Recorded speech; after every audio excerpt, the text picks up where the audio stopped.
2024 मसीहा जून 4 तारिख फलाफल प्रकाश पाइला।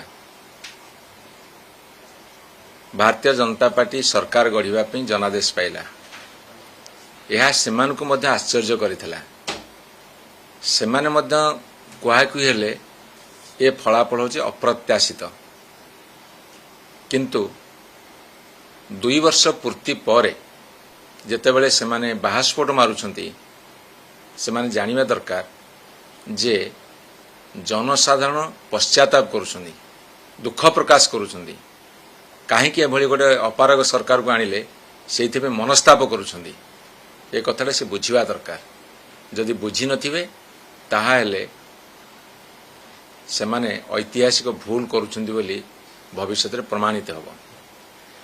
एवं जो कथा कहिले जे 15 वर्षर बीजेडी एकाकी सरकार जहा हो 24 वर्ष जो नारा दउथिले धारा लागिथिला सेतिर से वर्तमान प्रथम ब्रेक देले जे 2000 रु 2009 मसीहा पर्यंत सीए बिजु जनता दल सेतिर सहभागितारे थिले।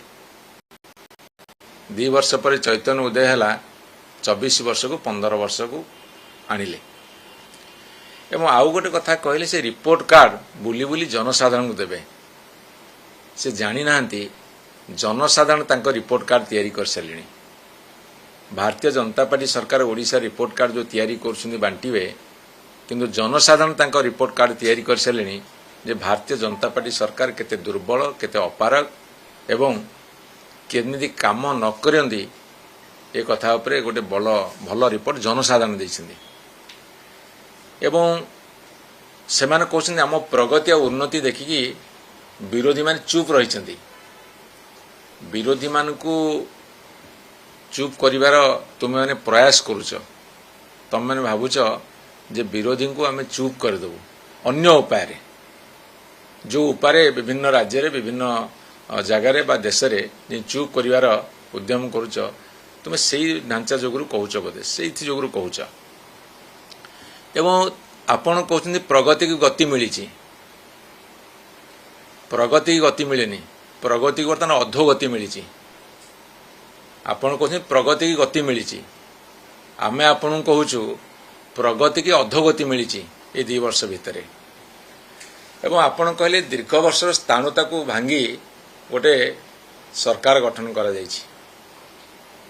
स्थाणुत्व एवं ए सरकार जो उत्तरदायित्व एटा बर्तमान इतिहास पृष्ठारे लीन होगा बसी। माने स्थाणुत्व तो नंबर 1, उत्तरदायित्व तुम पूरा निश्चिन्न करदेल गोटे सरकार दायित्व को। एवं आपण मैंने कौन कहते सबका साथ सबका विकास। विकासटा बर्तमान विनाश रे परिणत होइछि। सबका साथ सबका विश्वास, विश्वासटा बर्तमान अविश्वास रे परिणत होइछि। एवं तुम्हें कहते सबका साथ सबका प्रयास। बर्तमान प्रयास नहीं, केवल अपप्रयास जारी रही। जेने तेने उपाय आम सरकार रहिबु। विकासटा विनाश होइछि, आपणकर विश्वासटा अविश्वास होइछि, प्रयासटा बर्तमान होइछि जेने तेने उपाय आम सरकार रहिबु। एवं आपण माने कहछन डबल इंजिन सरकार।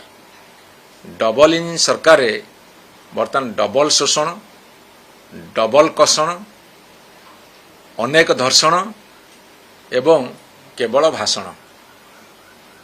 2 वर्ष भारतीय जनता पार्टी सरकार जो जितबार 2 वर्ष है 12 तारीख को 2 वर्ष पूरी सरकार को आपण मान करला डबल इंजिन सरकार। डबल शोषण चली, अनेक धर्षण होउछि, अनेक कषण लोक भोगुछंती एवं आपण माने घंटा घंटा धरिकी दीर्घ समय केवल भाषण रे व्यस्त। कषण, शोषण, धर्षण, भाषण सरकार।